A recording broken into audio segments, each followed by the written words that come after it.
Hey listeners, thanks for dropping in. I'm Christy. And I'm Melissa, and this is Buried Motives, where we dig deep into the details of some of the most gruesome dirtbag murderers.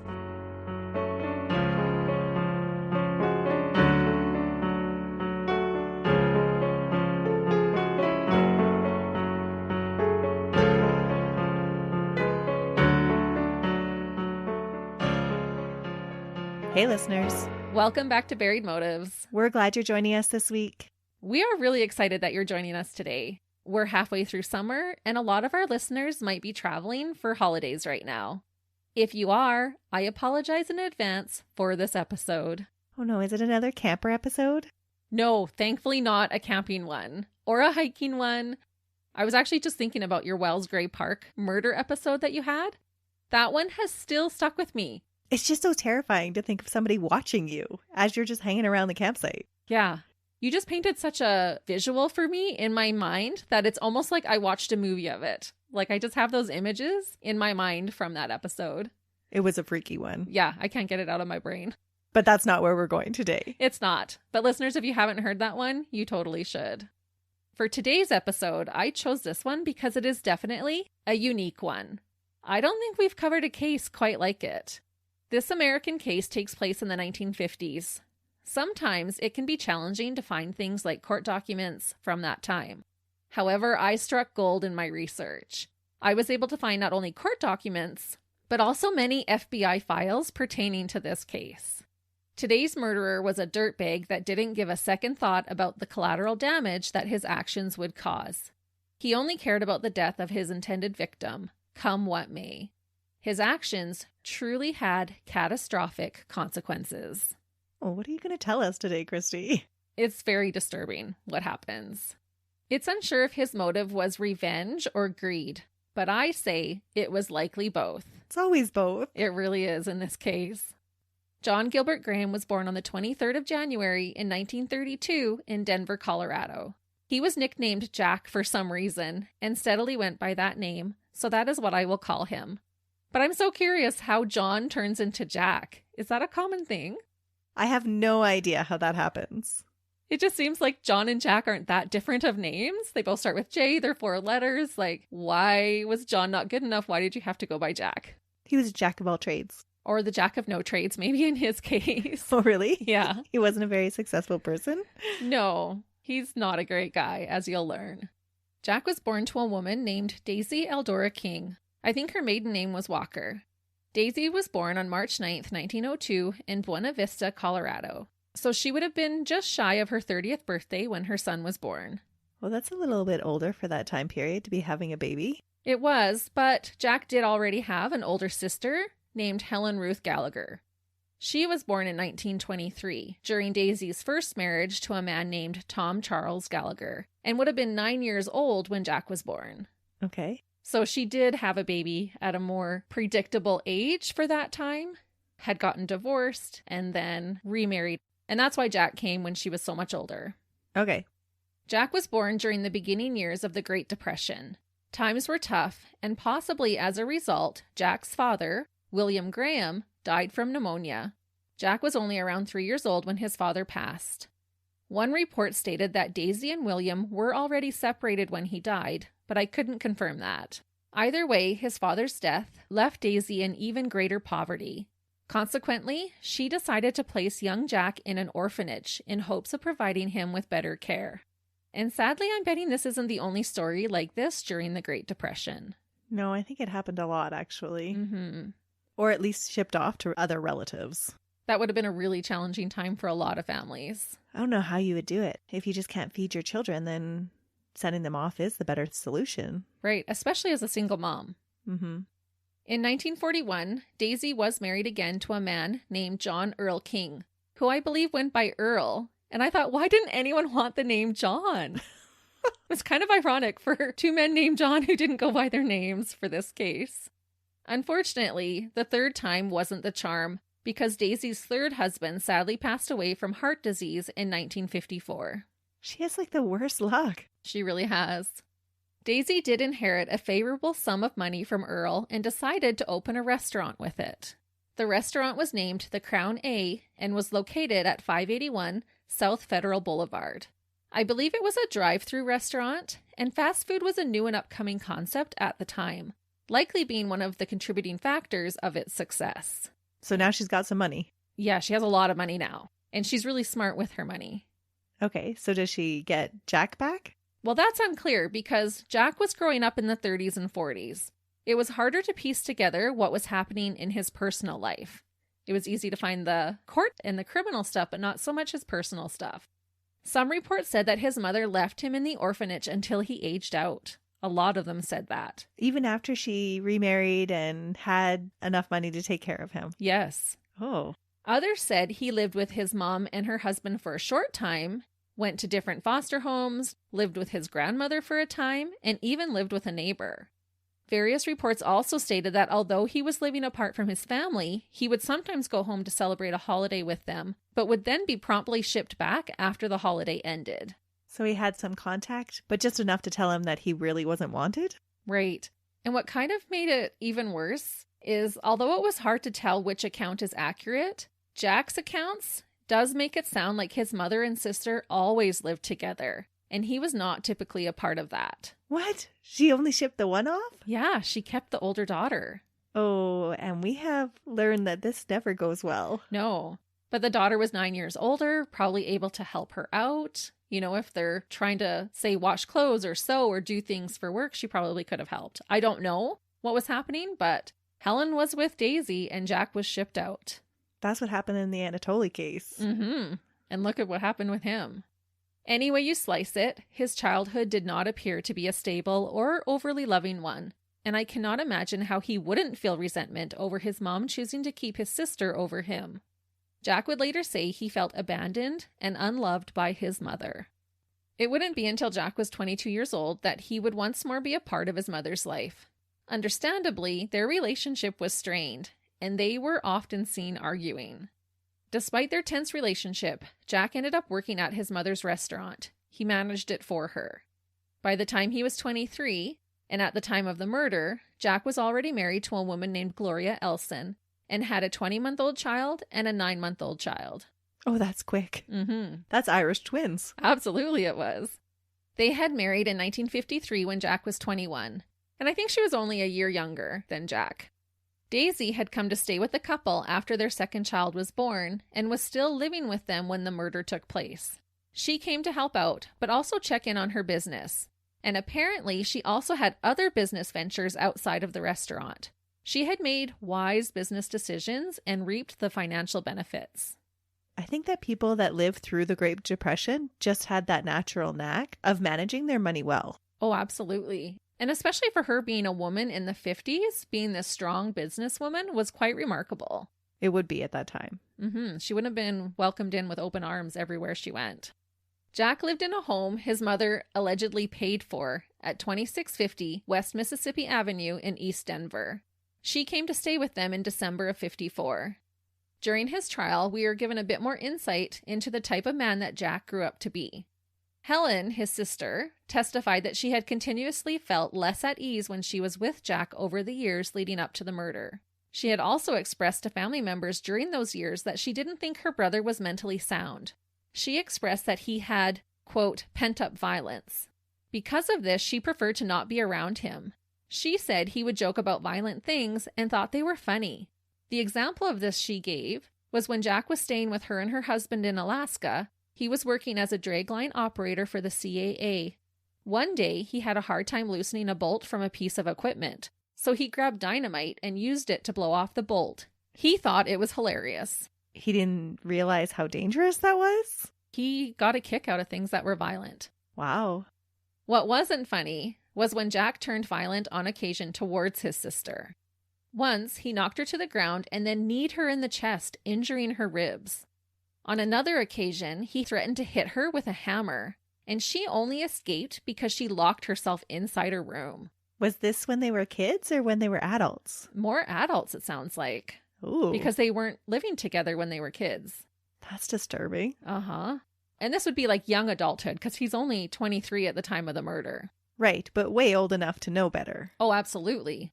Another time, Jack had fallen asleep, and when he awoke, he couldn't find his wife. He ended up finding her playing cards with his sister and mother.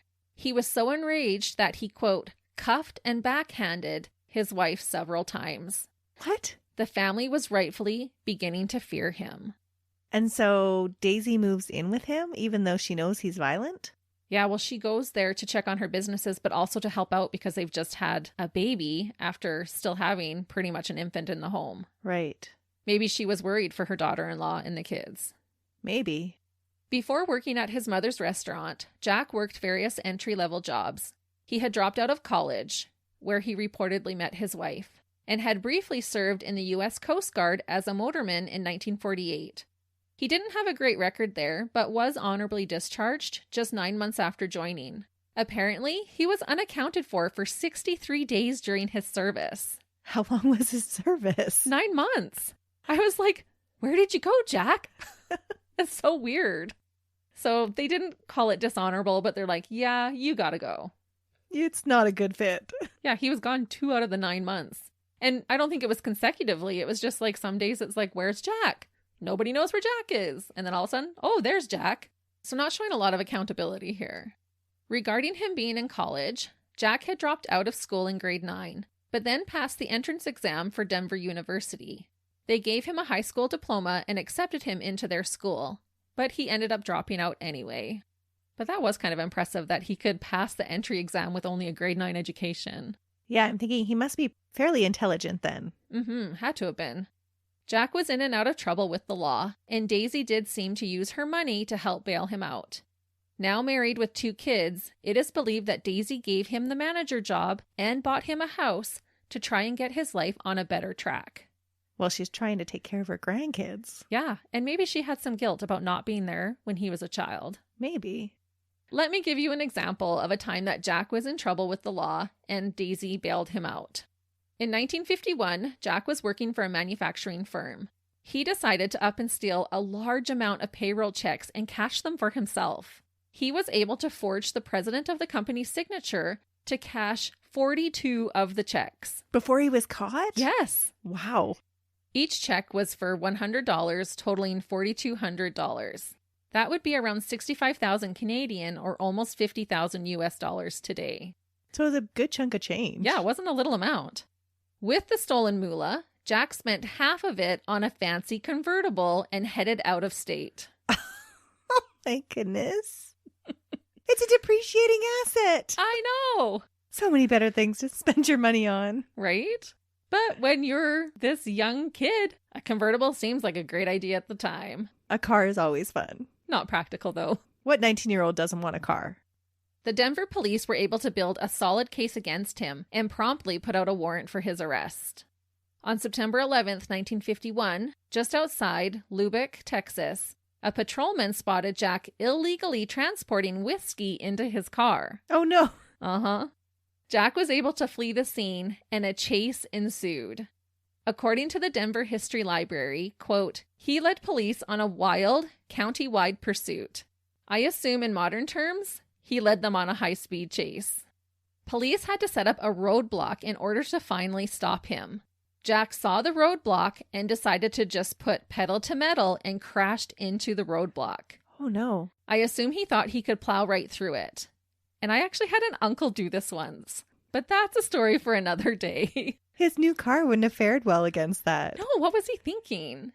Several officers were injured during this process, which forced the police to fire dozens of shots into his shiny new car. Oh, so he'd worked so hard to steal the money to buy the car, and now he just totaled it, trying to get away with whiskey. Yep.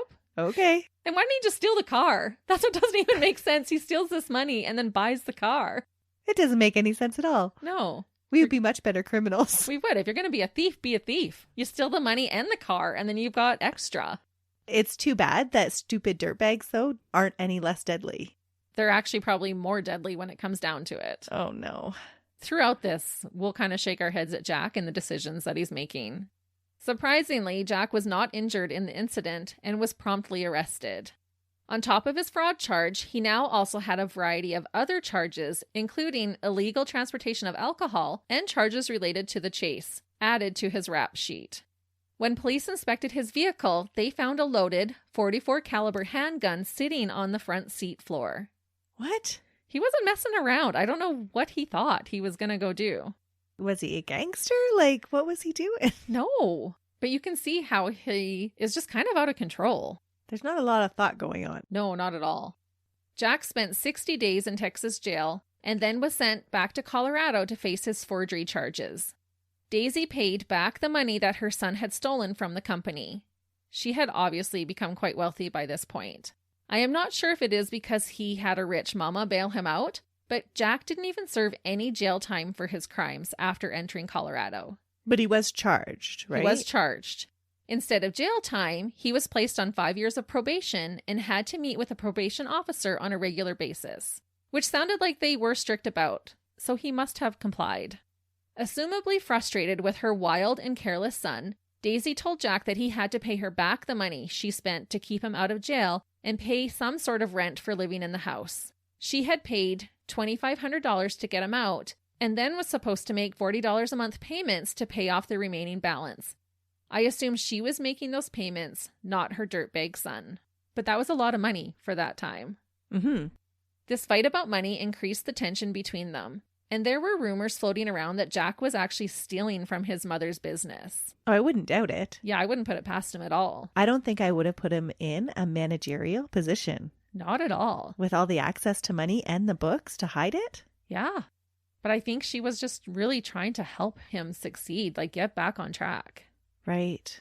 And it's so sad to see someone so ungrateful just throw that kind of opportunity away. It's a huge opportunity. Mm-hmm. He could have completely turned his life around. Oh, yeah, and been quite successful and comfortable in life. Instead, Jack decided to get creative to come up with money to pay his mother back. Forget this hard work thing. At the beginning of 1955, Jack's Chevy truck was struck by a train outside of Denver. It just happened to be on the tracks. Yeah. The vehicle was somehow abandoned on the tracks, and Jack magically hadn't reported it stolen. Jack submitted a claim to his insurance company for the truck and was paid well for it. What? They didn't raise any eyebrows about how did the truck end up on the railroad track? Yeah, he's like, I don't know how it got there, but he hadn't reported it stolen, and they still paid him out. Interesting. Mm-hmm. Insurance fraud probably wasn't as well documented back then. No, I'm sure it wasn't. Just months after the truck incident, in the early morning hours on Labor Day weekend, a mysterious explosion took place at the Crown A, the family restaurant. Conveniently. Mm-hmm. The place was sadly destroyed. Unsurprisingly, Jack had taken out a hefty insurance policy on the restaurant, which he collected. Conveniently. Yes. It was never technically proven, but it is strongly believed that Jack caused the destruction of both the truck and his mother's booming restaurant. And I thought, what an entitled little creep of a dirtbag. He had no regard for how much his mother had worked to build a business that would supply him with a steady income. No, he just torched it. Mm-hmm. He just wanted the quick fix. Jack later did admit to blowing up the restaurant to collect the insurance money. But he wouldn't have been the one to collect the insurance. It would have been his mom because she owned the building. Well, he had taken out the policy on the building, and so he did collect it. He put himself as the beneficiary? Yep. That is interesting. Daisy decided that she wanted to go visit her daughter Helen in Alaska. She was likely devastated and needing a break from the chaos of Jack. I can't imagine what that would feel like. She's worked so hard to build up this business and then just to lose it all. And I wonder if she suspected him. Yeah, I don't know if she did. And maybe she was already fearful for her own life. And maybe that's why she was fleeing to see her daughter. Yeah, I'm not sure how Daisy was feeling at the time, but she was just like, okay, I need to go. Either way, it would have been a stressful situation, even Right. if she didn't suspect Jack of anything. Yeah. Daisy purchased a ticket on United Airlines Flight 629. This was not a direct flight. The 4-engine plane was a Douglas DC-6B named Mainliner Denver and was being operated by Lee Hall, a World War II veteran. The flight started out in Queens, New York, stopped in Chicago, Illinois, and then stopped at the Denver, Colorado Stapleton Airfield, where Daisy planned to board. The flight was scheduled to then make stops in Portland, Oregon, and Seattle, Washington, before making its way to Alaska, where Daisy would be reunited with her daughter and her family. So a clear cross-country path. He's not. He is. He takes down the whole plane He does. to get back at his mom. Yes. That is a dirtbag move. 44 people boarded Flight 629 on November 1st, 1955. There were 39 passengers, which included Daisy, and 5 crew members, a pilot, a co-pilot, and 3 flight attendants, or stewardesses as they were called in the 50s. And he didn't know any other person on that plane except for his mom. Only his mom. Oh, that is cold. And he does speak about that, which I will tell you about after. The plane took off at 6:52 in the evening. The flight started out seamlessly. However, it would only be in the air for a total of 11 minutes. When the plane was above a sugar beet farm near Longmont, Colorado, at 7:03 p.m., it suddenly exploded into flames, while 5,782 feet in the air. Everything and every person on that flight came crashing to the ground. There were no survivors. That is the height of self-centeredness, to not have any regard for any of those other people. Just he wanted his mom dead, and so he took 43 other people down with her? Yeah. Wow. He is like a devil. I can't even imagine even having a couple people perish because of your actions, let alone a whole airplane full. Witnesses said that there was an initial bang or explosion, and then moments later, being filled full of fuel, the aircraft erupted into a massive blast. Flames started at the under part of the plane and then rose, making the plane look like a giant fireball. Both engines separated from the wings, and the propellers continued to spin as they dropped to the ground. As debris fell, smaller explosions could continue to be heard. Bits and pieces, including tiny white-hot bits of metal, fell across several square miles. The explosion was so great that Denver Tower controllers reported that the momentary flash would have been seen 10,000 feet into the air at the base of the clouds. One witness said that at first he thought he was seeing a meteor. It was hard for onlookers to initially make out that it was a plane. It just looked like a ball of fire heading towards the earth. Oh my goodness, that would have been so scary. I can't imagine. Surprisingly, the entire tail section of the plane had detached from the main fuselage and landed almost undamaged. It was described as if being cut off the plane cleanly with a knife, and you can see photos of the wreckage, and it is so catastrophic. A man named Kenneth Hopp lived less than a mile from where the plane crashed. He told the Denver Post, quote, "I heard the engines rev up. Then I heard a loud pop. I ran out of the house and saw the burning plane. It was nosing toward the ground all on fire, with sparks trailing. Kenneth hopped into his car and sped towards the area where the plane hit the ground. He was the first person to arrive on the scene. An experience he said would stick with him for the entirety of his life. He was only 22 at the time." It would have been horrific to see all that just spread everywhere. Yeah. And I'm sure he got there so quickly that items would have still been falling. Lighter items from the sky. Even just the soot and all that stuff coming down. Oh, I can just envision it with the luggage. The luggage would have been lighter, right, than the plane pieces. And so you could see like people's clothing falling from the sky, still on fire. Yes. And I do talk about the clothing and that kind of stuff like pretty soon here because it makes it that much more eerie. It makes it more real. Yeah. That these were real people.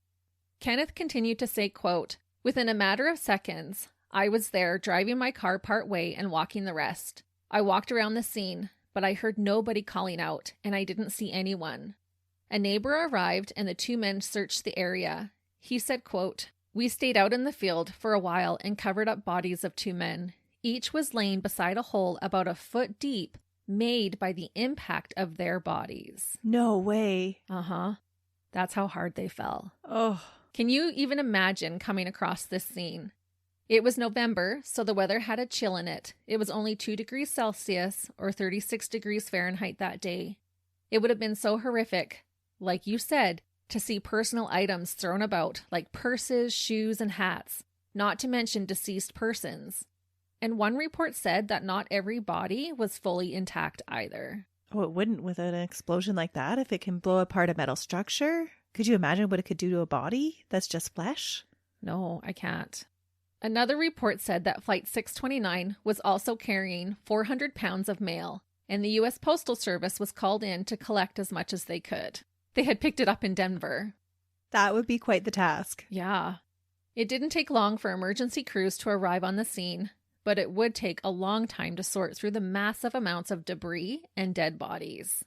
Is the mail part of his charges? Isn't that like No. another federal offense to... Tamper with the mail? Yeah. Yeah, totally. But I don't believe he was charged anything in connection with the mail. Not that that's any consideration in the light of 44 people dying. I was just curious. But it just added an extra sense of complicatedness, I guess, to this happening. Because there was 400 pounds of mail. That's a lot of mail. Yeah.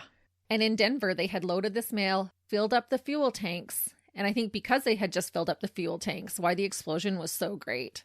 The FBI were involved in this case right from the start.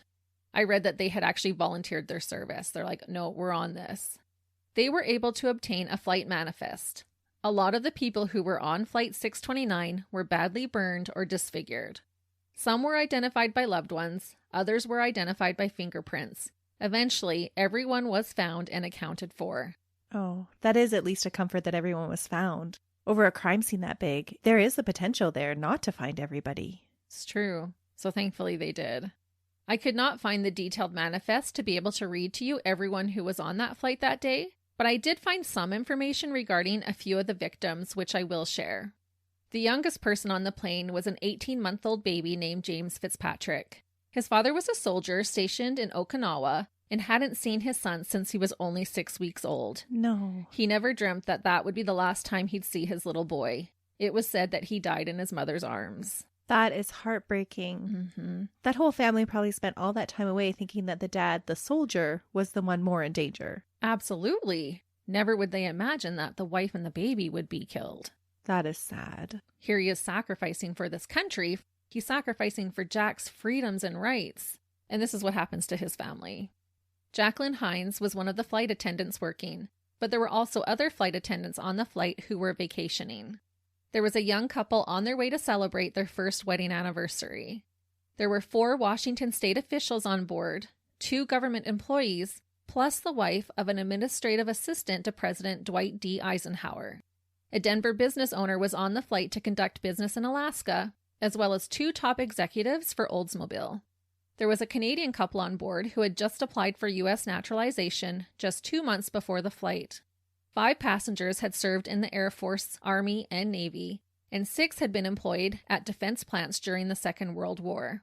As I already mentioned, Lee Hall was the pilot. His daughter allegedly later said that her dad was not originally scheduled to fly that night. One of his pilot friends had been scheduled to fly Flight 629, but his daughter had become so ill that he asked Lee Hall to cover for him.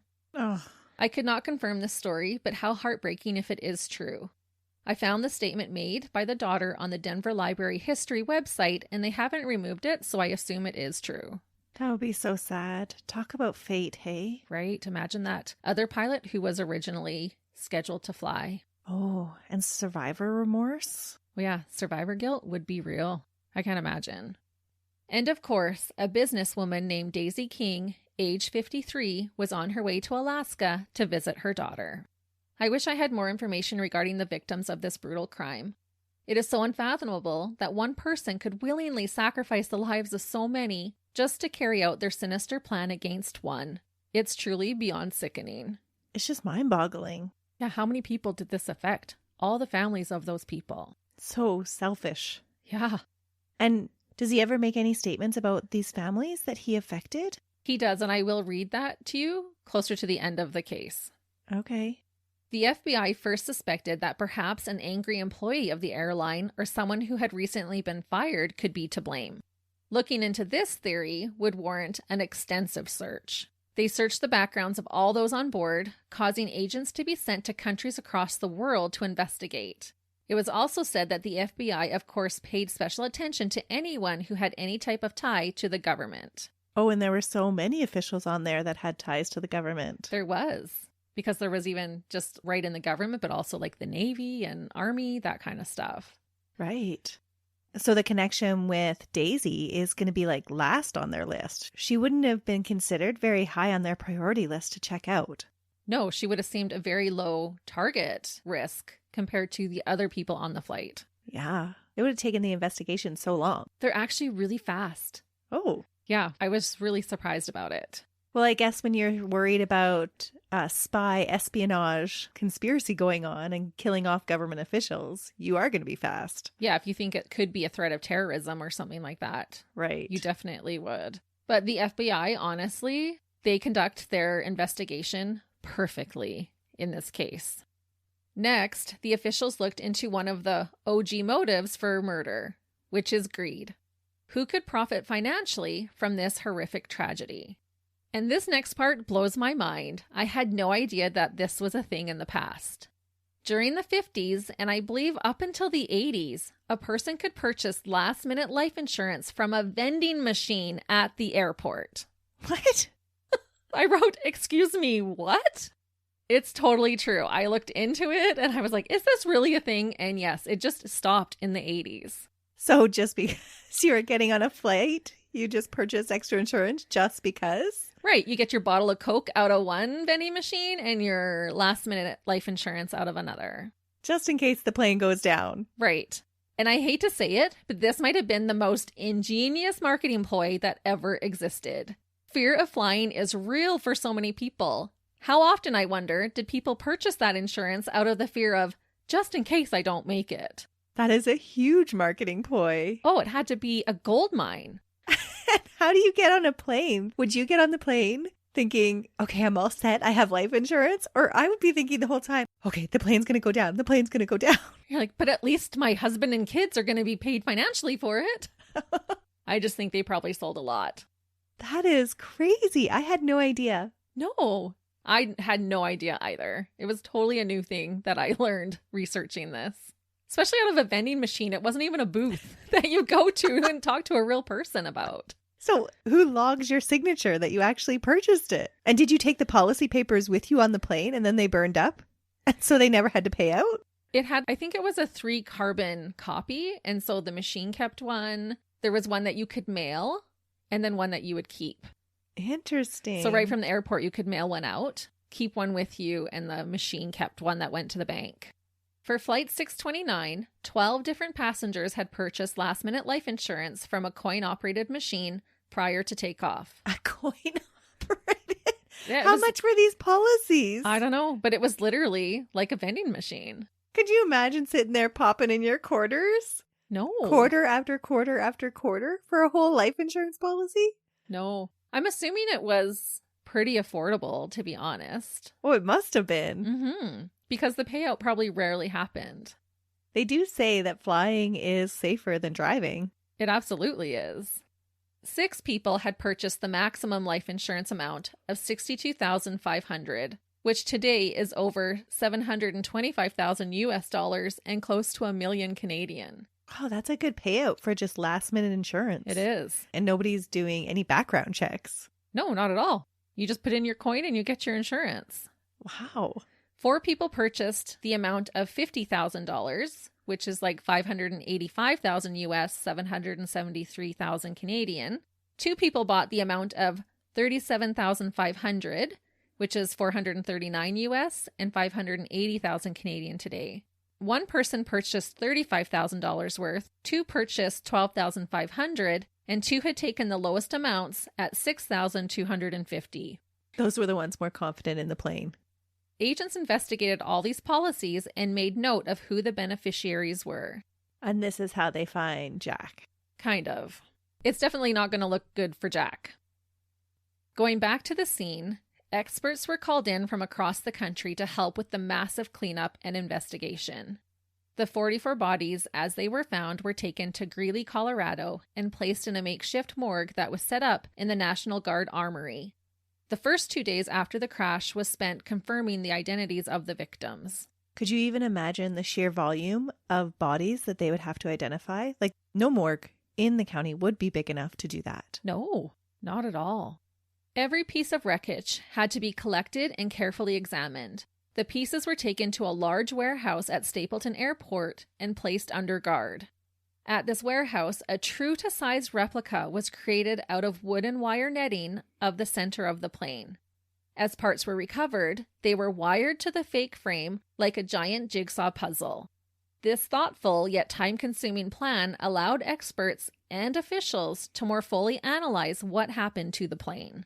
That would have been quite the process. Uh-huh. So smart, though, really, because it's not a flat thing that you can just put together. It's a huge 3D model. Yeah, of an airplane. But by doing that, then they could find out probably the burn patterns of where the fire started. Exactly. To quote the FBI report, it stated, quote, "Upon completion of the mock-up assembly, the chairman of the Structure Investigating Committee of the Civil Aeronautics Board and a Douglas Aircraft Corporation engineer agreed that an explosion had occurred at Station 718 in the rear cargo pit, designated as Cargo Pit Number 4. This point of explosion was further pinpointed as being almost directly across the cargo compartment from the cargo loading door." Oh, so now they can match it with the luggage underneath and Yes. cross-match it with the insurance policies. Exactly. Cargo Pit Number 4 contained passenger luggage, including luggage picked up during its Denver stop.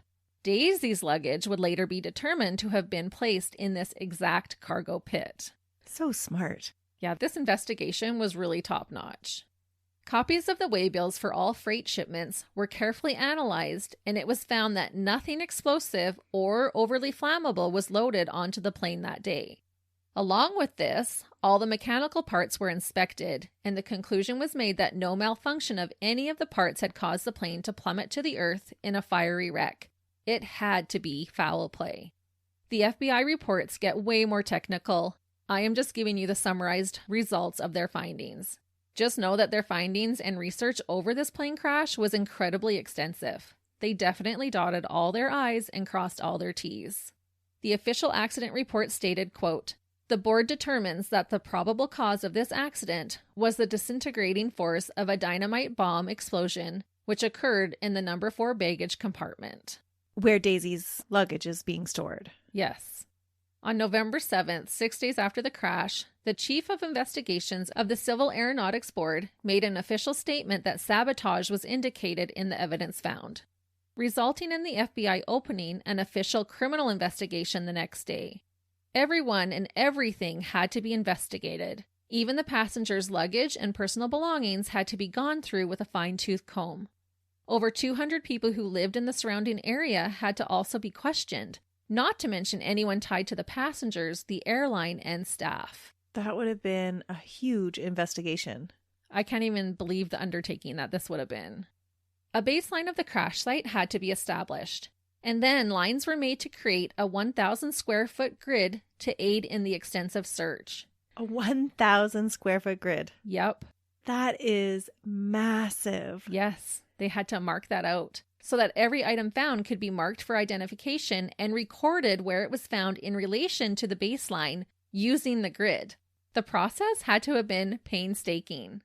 And just a little side note, pieces from this explosion were reportedly found well into the 1970s. One farmer claimed that while plowing his field, he unearthed a piece of the plane's engine manifold, which he turned into the federal government.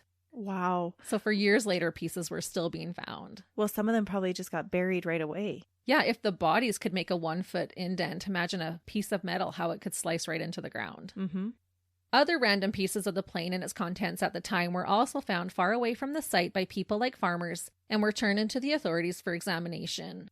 As more and more pieces of the explosion were found, officials started to notice odd pieces of sheet metal appearing that were not part of the plane itself. One fragment was red with blue lettering. They could only make out the letters H and O.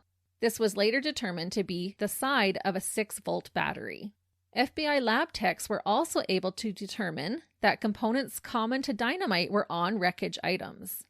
These findings led officials to believe that a homemade bomb had detonated during the flight, a bomb so powerful that it took down an entire aircraft and took the lives of 44 people. Do they find any pieces of Daisy's luggage? Not of her luggage, but of her handbag they do. That she had with her? Yes. Because I'm thinking that's a massive force, that nothing will be left from the immediate vicinity of that bomb. Yeah, her bag gets blown up completely, but they do find some of her items with her carry-on and her purse. Okay.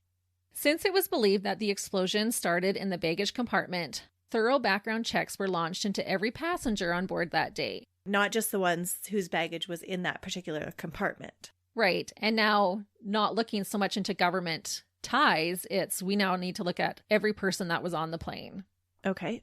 FBI noticed that close to one passenger's body, a large number of her personal effects had been found. Any guesses which passenger this was? Yeah, it's Daisy. Yes, Mrs. Daisy King. In an act of poetic justice, amongst Daisy's possessions found was a newspaper article about her son's fraud charges and how a Mr. Jack Gilbert Graham had been placed on the local most wanted list in 1951. Oh. Jackpot. I am sure alarm bells were ringing loud and clear for all officials involved. I don't know why Daisy had that in her purse, but she did, and thankfully so. It does make you wonder, did she suspect something about him? I don't know, because this is a few years since that's happened. Why was that in her purse? And who carries around newspaper clippings like that in your purse? That's not something that you're going to be showing off to other people. Right. Very different if you had like, he won an award or something like that. Exactly. This is shameful. I think it was the universe prompted her to take that with her to Alaska. So interesting. It was believed that these items found were on her person during the flight. Like I said, likely from a carry-on or in her purse. Again, practically nothing was recovered from her luggage. It had been blown to smithereens. Only tiny fragments were collected. So this is another red flag for the agents. Because everybody else has larger pieces of luggage left from them. Yes. Police interviewed family members of the deceased to get descriptions of the passengers' baggage and such. Since Daisy was living with Jack and his wife Gloria at the time, they were both interviewed. Jack and Gloria gave officials a detailed description of Daisy's luggage, but were adamant that they had no idea what she had packed. They said Jack's mother never allowed anyone to help her pack. Jack did say, however, that he knew his mother was packing a large amount of shotgun shells and rifle ammunition with her so she could hunt caribou when in Alaska. Was she a known hunter? I don't know. That seems like a very odd thing for, how old is she now? She's in her 50s. Okay. Which is still young. She could have been. He said she packed 500 rounds of .22 caliber ammunition. 500 rounds? Uh-huh. No way. Who even lets that through airport security? I don't think there was the strict airport security like we have now. And his story was, she's going to Alaska to hunt with my sister. And that's why she packed so much. I need to know. Was she like this avid hunter in Colorado? There was nothing that I found supporting that she was an avid hunter, but she could have been. Yeah, I'm not buying it. I didn't either. A woman in the 50s going out to shoot caribou? Hey, she had it all. She was a boss lady in the 50s. She could have been. She has enough money to buy the ammunition when she gets to Alaska then. Exactly. I thought this was really suspicious, and I think it was his way of trying to be like, oh, if it blew up in her suitcase, it's because it had 500 rounds in there. Right. He's trying to explain why it was her suitcase that blew up. Exactly. And you know what we say to that? Baloney. Gloria told the FBI that Jack had given his mother a present on November 1st before they left for the airport. For his sister? So that she wouldn't open it? For his mom, since she would be gone for Christmas. Oh, so she was going to keep it until Christmas. Right. Gloria believed when Jack told her that he had purchased a small tool set for his mother for crafting. And that's why it was so heavy? Yes. She said he wrapped it by himself in Christmas paper, and she described it as about 18 by 14 inches in size. She said that she saw him take it to the basement to give to his mother as she was packing her bags. She didn't witness him give it to her, but assumed he had. My guess is she didn't see it after that. When pieces of Daisy's luggage had been found, they asked Jack to come in and identify them. He did so willingly. Officials took this opportunity to question him further about the gun ammunition and the Christmas gift that he claimed were in her luggage. During this interview, Jack said he didn't actually purchase the tools for his mother. His wife just assumed he did. I'm guessing he said this to try and put further separation between himself and the luggage. He allegedly told the agents that his wife had a faulty memory, which meant her statements were unreliable. So he's saying that he didn't purchase her a gift at all, or that they weren't tools? That he didn't purchase it for her at all. Okay. And I thought, real nice, Jack. You're throwing the only one standing by your side under the bus. Like, oh, she just thinks she saw me with it wrapped up. I didn't actually buy it. I have a hard time believing he has any regard for any human being. He just sent 44 people to their death. So I doubt he had any regard for his wife's well-being either. No, he couldn't have. The FBI had discovered that Jack was listed as a beneficiary for a $37,500 life insurance policy taken out at the airport. He could offer no explanation how this happened. He said his mother had taken out policies with his sister and aunt as beneficiaries, and he had mailed those for her. This part was true. It turned out that there had been policies purchased for his sister and aunt. They were the two lowest policies purchased for the minimum amount of coverage of $6,250. There were multiple? 3 taken out on Daisy. And I am certain that he took out these ones for the aunt and sister to make it look like his mother was buying one for everyone. Except his was more money. A lot more money. Well, not the most, though. Not the most, which is bizarre to me. Honestly, he has a ton of money. Why not take all 3 out at the largest amount if you're doing this for money? Yeah. I don't know why. Maybe he didn't have enough change on him. Maybe. It's a long time to be feeding quarters into the insurance vending machine. Right. That just seems stupid, though. It is really dumb. But it actually did raise a red flag because Daisy had 3 of these total policies sold to cover an extremely low risk of dying. It was not very common to have 3 policies for one person. Right. Can't you just put multiple beneficiaries on one policy? No, I don't think you could. Oh, okay. Mm-hmm. And I thought, did Jack really think that the FBI was so stupid that they would believe he had no idea about the policy in his name? And like you said, how dumb was he to not take out the highest amount of coverage for himself? Why not all 3 of them be the highest amount? Because then one would appear more suspicious than the other. Exactly. I don't know what he was thinking. Jack continued to tell officials that once his mother boarded the plane, he and his wife and son went to the airport to have dinner at the coffee shop inside. He waited around to see the destruction? Yeah. Oh, that is cruel. Ooh. It's low. He said that the food was not good at this coffee shop, and he had gotten sick because of it. A neighbor counteracted this statement, saying they heard Jack turned white and vomited when he heard that his mother's plane had crashed. He later admitted that he had gotten sick because he was concerned for his mother. Not so concerned not to put dynamite in her luggage. Exactly. The neighbor also stated that they witnessed Jack pacing through his house as well as outside all hours of the night. He obviously was distraught, but I bet they originally felt sorry for him, losing his mom in such a sudden and violent way. They probably did feel sorry for him. Yeah. And is it his guilt over all the other people? I don't know, because he doesn't really seem to show guilt or any type of remorse. Maybe it was just that initial reaction, like, oh my gosh, I actually did it. She's gone. Agents knew the math wasn't mathing, and so they went to the Graham's home to get signed statements from his wife.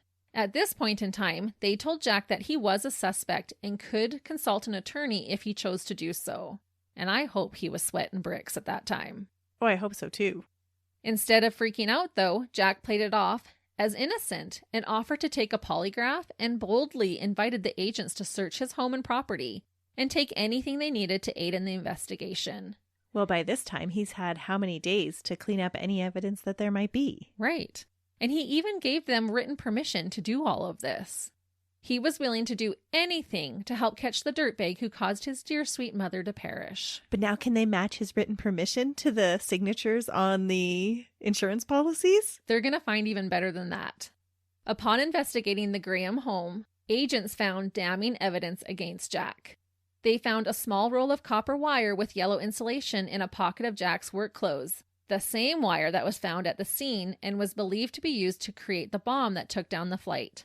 Wait. He had days to clean up, and he didn't get rid of all the evidence of creating this bomb? Nope. And even worse, locked inside a chest, the insurance policy dated November 1st, 1955, for $37,500, naming Jack as the beneficiary, was magically found. Oh my goodness. At his house. At amongst his house. His things, not his mom's. His things. His mom technically had bought the house, but it's where he lived. Right. And she wouldn't have been able to get it back to the house because she was on the airplane. Exactly. And he had already denied that he had any knowledge of it. Yeah, so how does it get locked in a box? Oh my goodness. He said he had no idea about it, yet it suddenly appeared locked inside a cedar chest inside his home. But what a dumb dirtbag. He is, but he's reckless. And we've seen this from his past too. He's just a reckless dirtbag. Impulsive. Right. He's not putting a lot of thought into the things that he's doing. No. Agents also learned that Jack was going to inherit a large amount from his mother's estate in addition to the airport policy. The agents put on the pressure, asking questions that Jack couldn't give them answers to. They provided evidence that went against his original statements. Like, here's the policy we found in your house. Exactly. Oh my goodness. I can't even get over it because he had days while they were doing all this investigating to hide all of these things. Right. Did he think because it was in a locked cedar chest they weren't going to find it? He didn't think that they would look there.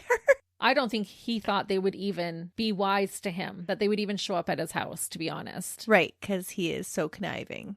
And how would they possibly know? Everything got blown up. He probably was just thinking, there's going to be no evidence. Right. They were too smart for you, Jack. That's right. Yay, FBI. They did really good. I love science. Mm-hmm. The heat must have gotten to him because eventually his goose cooked and he started to confess everything. He admitted to leaving his Chevy truck on the tracks to collect the insurance money and said he was responsible for setting the fire at the restaurant with the same motive. For the restaurant explosion, he disconnected a gas line connection, which allowed gas to fill the room until it ignited from the pilot light on the water heater. Eventually, he also admitted that he had carefully placed a homemade bomb inside his mother's suitcase and set it to go off once he knew she would be in the air. To create the bomb, he used 25 sticks of dynamite. Whoa. 2 electric primer caps, a timer, and a 6-volt battery. Jack signed a confession and was first charged with sabotage. And I just wanted to note that his confession would vary slightly in the details each time he told it. So I went with the FBI report, not his confessions. They basically confess to the same things, but the details do change slightly. Things like when exactly he put the bomb into her suitcase and things like that. Okay. His bond was set at $100,000, which is 1.1 million US dollars and almost 1.5 million Canadian today. Well, that seems fitting since he now has access to all of his mother's fortunes. But this was a lot of money to be bond at that time, but rightfully so. 44 people, rightfully so. Absolutely. Needless to say, he remained in custody. No one was paying this money to bail him out. His poor wife and kids. Yeah, I know, I can't even imagine. But she stands by him through the trial. She does. She does. Even though he's smacking her around. Yep. She doesn't believe that he would do this to his mother. She had to know that he did it. It's proven. On November 17th, 1955, Jack was charged with the murder of his mother, Daisy King. It is remarkable how quickly the FBI handled this tragedy. They had their guy in just over 2 weeks after the crash. 2 weeks to hide evidence. Yeah, from the 1st to the 17th. I cannot imagine the man-hours it took to carry out this investigation. They had to have been working non-stop around the clock. Not wanting to leave Jack's fate up to his confession alone, agents went to work proving that Jack had built the bomb. They traced where he had purchased the needed items and had shop owners confirm that he had purchased the deadly items from them. Jack wasn't wanting to take any chances either, and quickly transferred all his assets into his wife's name. He then declared himself unable to pay for counsel and was appointed 3 Denver attorneys by the court. What? Mm-hmm. Does that actually work? It did. They appointed him the attorneys. I don't know if it still does. But they were still married. They were still married. Because I have heard many times that people actually divorce their spouse to get those privileges of having an attorney provided or to have medical care taken care of, but they didn't divorce. No, he was able to just transfer it all over and then say, look, I have no money. And the court had to pay for his attorneys. Interesting. I'm sure it's a lot different now, but this is how it was in Denver at the time. And again, like I said, Gloria stayed by his side. And I know it was the 50s, but there has to be some threshold of dirtbaggery that would permit even a 1950s housewife to give her lowlife hubby the boot. Well, Daisy had done it. She had been strong enough to do it. Right. And her husbands hadn't murdered 44 innocent people. So crazy. But, I mean, if she's committed to him and she loves him, it's hard to say what she was feeling in those moments. Yeah. She could have been in shock even, because this was just over 2 weeks that he's now being arrested. It would be so hard to believe that somebody that you loved could do something like this. So I can see why she would initially stand by him. Oh, yeah. She probably felt like she was in a whirlwind. Mm-hmm. Despite signing a confession, Jack pled innocent, and innocent by reason of insanity, before, during, and after the alleged time of the crime. Jack was examined by 2 court-appointed psychiatrists. He said he was influenced by a photo while being questioned in the office relating to World War II, which related to explosives, which then gave him the idea of saying he planted a bomb made from dynamite. Neither doctor believed this ludicrous claim, and both found him legally sane. Yeah, no kidding. It sounds ridiculous. It is. Oh, I see a picture. Oh, yeah, I planted a bomb. No, it doesn't happen that way, honey. He was examined by 6 psychiatrists in total, all with the same results. He was sane. As sane as a murderer can be. Right. Sane enough to be held accountable. Mm-hmm. Jack was kept at the Denver County Jail and was said to be a good prisoner while he awaited trial. However, on February 10th, 1956, at around 5:30 p.m., a guard found Jack slouched on the floor. No. He could hear heavy breathing by his cell and went to check it out. Jack was found with his socks tightly twisted around his neck. He had inserted a piece of cardboard to twist it as tight as he could. He commits suicide? He lives. Ooh. Jack was placed in a straitjacket and sedated. The next day, he was sent to the psych ward at Colorado General Hospital. There, he was strapped to a bed and watched by 4 guards. Following this, he was placed under 24-hour surveillance. During his examination by a psychologist, Jack gave more details about the day of the flight. He said he did make the bomb, and when his mother was getting last-minute stuff ready for her trip, he snuck the bomb into her suitcase and added extra webbing to secure it. He and his entire family drove Daisy to the airport. He dropped everyone off at the door and went to park the car as a gentleman would. Can you imagine if it had gone off prematurely and killed his own family? I can't. How would you ever feel comfortable just driving around your family with explosives in the vehicle? 25 sticks of dynamite. Yeah. I mean, he was fine putting on a plane with 40 other people. It's true. So after he dropped them off and went to go park the car, it was then that he seized his opportunity of being alone with the case and turned the timer on the bomb. And I think it had a 90-minute maximum on the timer. Once inside the airport, he swiftly took the suitcase to the weighing counter so it could be weighed and sent to be loaded on the plane. 90 minutes before a flight? That doesn't seem very long at all. Times have really changed. When the doctor asked him how he felt about the other people on the plane, he said that he realized there could be upwards of 60 people on the plane, but, quote, the number of people to be killed made no difference to me. What? It could have been 1,000. What a dirtbag. When their time comes, there is nothing they can do about it. And he thought he was the person to determine that time? Yeah. Wow, that is narcissistic. Totally. It didn't matter to me. There could have been 1,000. I was going to do what I was going to do no matter what. Also, he could have some money or possibly get revenge on his mom. Right. Well, now she was going to make him pay rent and she was making him pay back the bail. And this was his solution, which was always his solution. To set something on fire, to blow something up, to get something struck by a train. Did they find any evidence to how long he was working on this plan? I don't think long, because it was after the restaurant explosion that she decided, okay, I'm going to go and visit Helen, spend Christmas there, just get away.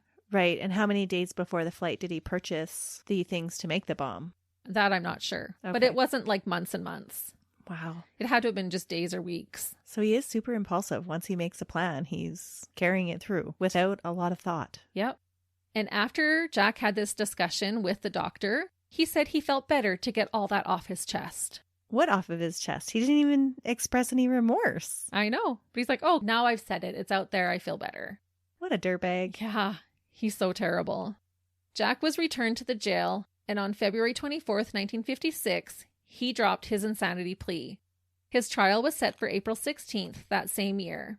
12 people were chosen as jury members. They had been selected from a record-breaking number of possible jurors, which at that time was 231. Jack filed a waiver of jury trial for his trial, but it was denied. He would have to face his peers. Good. The judge had a remote control in the courtroom to control when the press cameras could record the trial and when they were not permitted. There had been debate regarding if the trial should be televised, as it was a new concept at the time, and this was the compromise. Wow. That's a lot of trauma to put a lot of people through because there were so many people involved. Yes. And people lined up for hours each day before the trial started, with their lunches in hand, hoping to get a seat. As you can imagine, a tragedy like this made big news and attracted a large crowd. Reportedly, the guard at the door always let one particular woman into the courtroom early to get her seat. It was the wife of the pilot. Jack was described in the FBI report as being, quote, supremely calm and unconcerned during the proceeding. He slouched in his chair, chewed gum, and occasionally conferred with his attorneys. His behavior is just so disrespectful to the lives he took.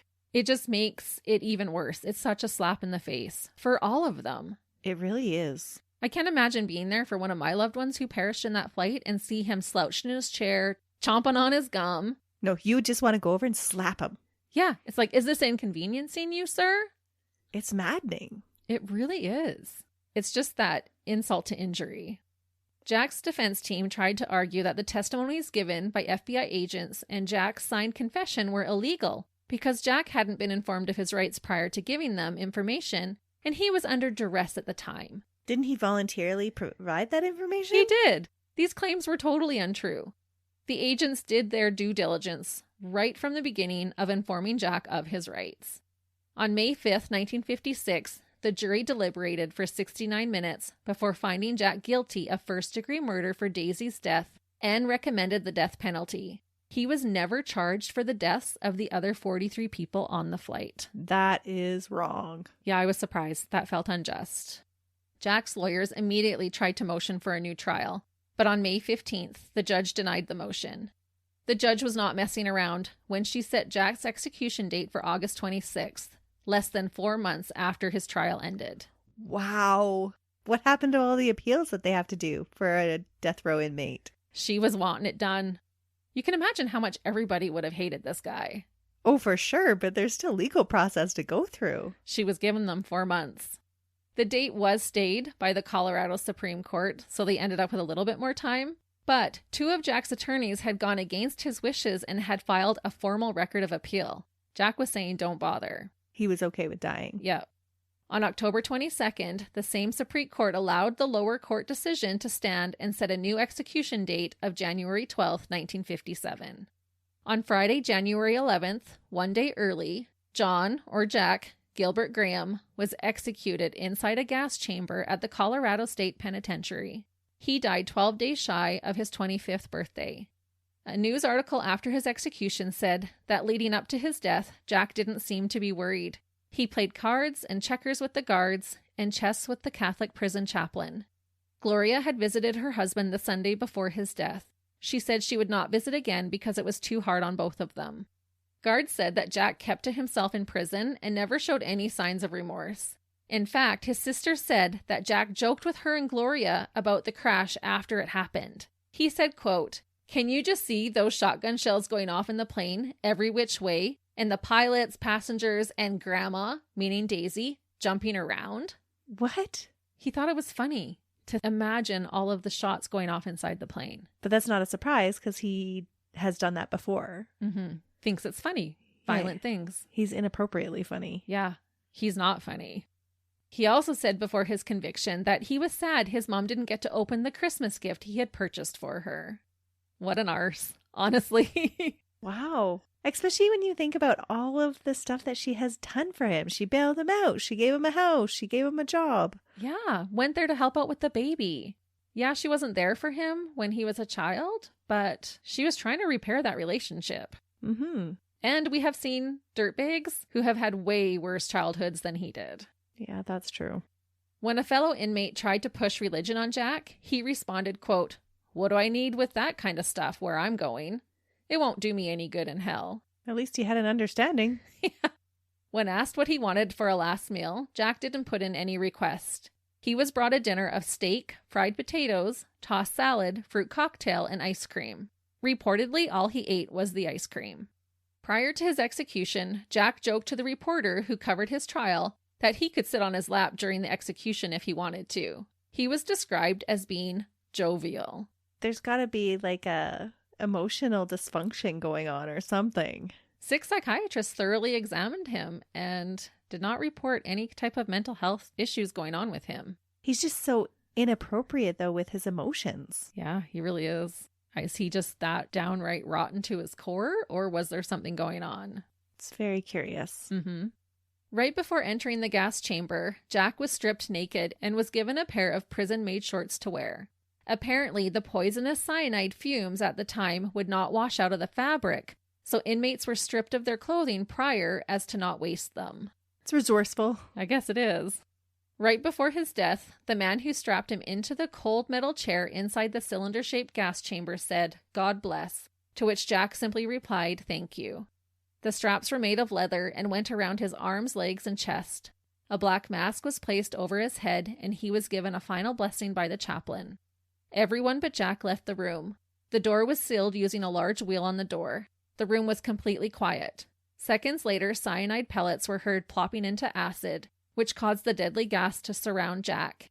He struggled for air as his head shook from side to side. He let out a blood-curdling scream as his chest expanded against the leather strap. Moments later, he was gone. He was pronounced dead at 8:08 p.m. His remains were cremated. He was the 96th person to be executed under Colorado death penalty. Gloria was able to collect insurance money on his behalf after his death. During his trial and incarceration, she said about her husband, quote, "I still love him, and I'm right behind him." People said they could see the toll this case took on her. She was pale and not sleeping and had even received death threats from the public for what her husband did. I do not believe she had any idea what his plan was that frightful night. And that is the case of one man's severe actions caused by greed, but also fueled by insurmountable feelings of revenge and hatred. The dirtbag who didn't care who stood in his way and viewed 43 people as collateral damage. The sickening Jack Gilbert Graham. He's just so narcissistic. Yeah, he's a gross human being. And now we know why we have all the airport security.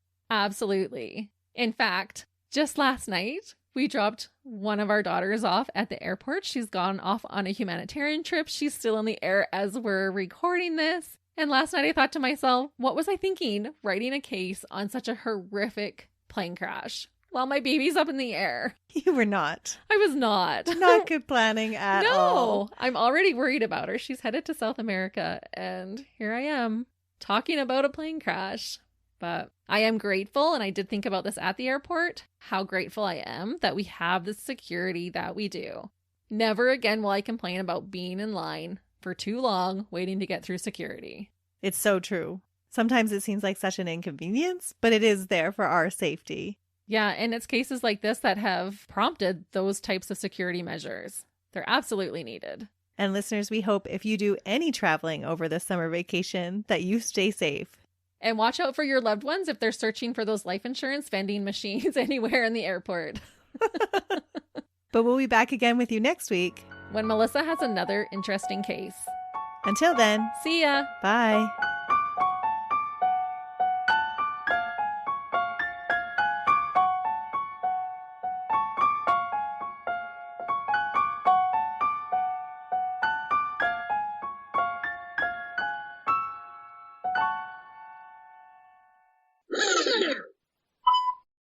I'm a genius. You are. There's a reason I keep you around. So is it his sister he tries to off? Well, I'm not telling you yet. So is she the one he's going to off? I'm not telling you. Each check was for $100. Each check was for $100. I don't have the word dollars. I'm like 100 totally. It's been a long time since we've had $100, so it's hard to say. I don't even recognize that. What is that? I got no monies. I could buy 2 loaves of bread with that in Canada right now. Bakery giant Canada Bread Co. has been fined $50 million after pleading guilty for its role in the criminal pricing fix scheme that inflated the price of bread in Canada for years. Little dirtbag bread company. I don't think I would have put him in a marinade. I don't think I would have put him in a... Butter tart break. You know you're a Canadian podcast when you eat Nanaimo bars and butter tarts. Too distracting. It's all business, no party yet. So did he plant a bomb on the plane? Well, I'll tell you exactly what he does. In his mom's luggage? I'll tell you. You can't do it all right now. His father was a soldier stationed in his father was a soldier stationed in Okinawa. His father was a soldier stationed in Okinawa. Okinawa. Okinawa. When words are hard.